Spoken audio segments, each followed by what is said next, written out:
There are many recent incidents of fire that caused both mass destruction and, tragically, loss of life, 2 of them this year. The high rate has fire officials concerned and warning homeowners to take precaution.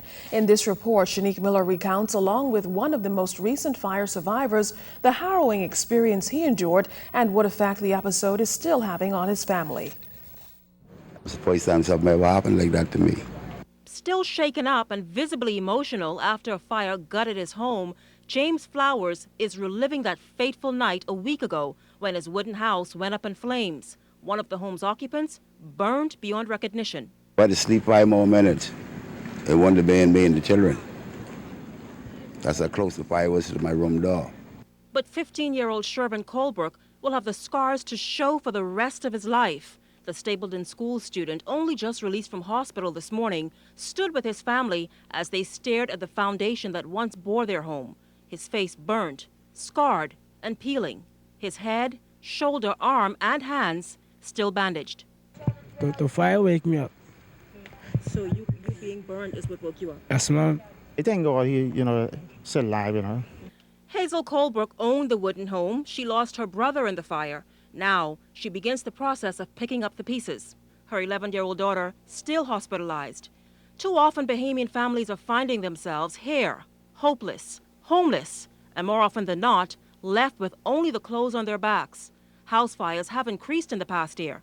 In the month of January 2011, there were 186 fires and many more for the remainder of the year. Unfortunately, 18 of them were deadly. January 2012, firefighters report more than 100 fires with 2 deaths. The numbers are tragically telling, but are Bahamians listening and heeding the warning to outfit their homes with these smoke detectors? The answer is no. Well, I guess probably I didn't just come around to it. Delcina Frazier is like the majority of homeowners in the Bahamas. Our news team conducted a phone survey of 10 homes here in New Providence. Out of the 10, 9 had no smoke detectors installed. Only 1 had a smoke detector. Julian Camp at Bahamas Welding and Fire says people appear more concerned about having their businesses outfitted with these life-saving devices. We found is that the fire department, the fire prevention branch, they've been getting much stricter with the businesses, and they've been coming in, the business owners, and even when we go to their property, they're wanting to add more and they're wanting to do more.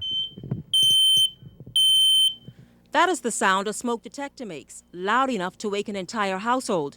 Kemp says smoke alarms should be installed in a hallway, near but not in a kitchen. He also said in the case of a 2-story home, detectors should be on both floors. In fact, Bahamas Welding and Fire goes to various homes to do site checks. Kemp points out a very dangerous practice that can prove fatal in the event of a fire.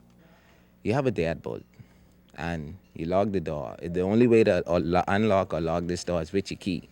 Kemp suggests keeping the key in the door. While the Department of Social Services has stepped in to provide assistance, this Black Village family is at the mercy of others until their home can be rebuilt. With limited clothing and money, they're hoping members of the public and the government step in. Shanique Miller, 7S News.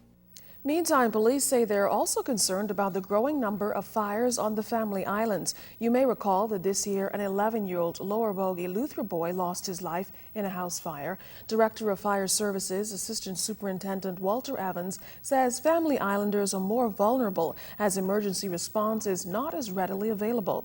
Evans is urging Family Island residents to follow the same warning his department is giving to those here in the capital. But the value of a smoke detector will outweigh the fact of any amount of money so what you will try to do in terms of trying to replace the lives of individuals or even personal possessions. To homeowners, we are saying to individuals there should be an escape plan that should be implemented. At least 2 ways should be implemented once a fire takes place. It's a simple message that we say. Have a smoke detector installed in the event a fire takes place and then know how to get at least 2 ways out.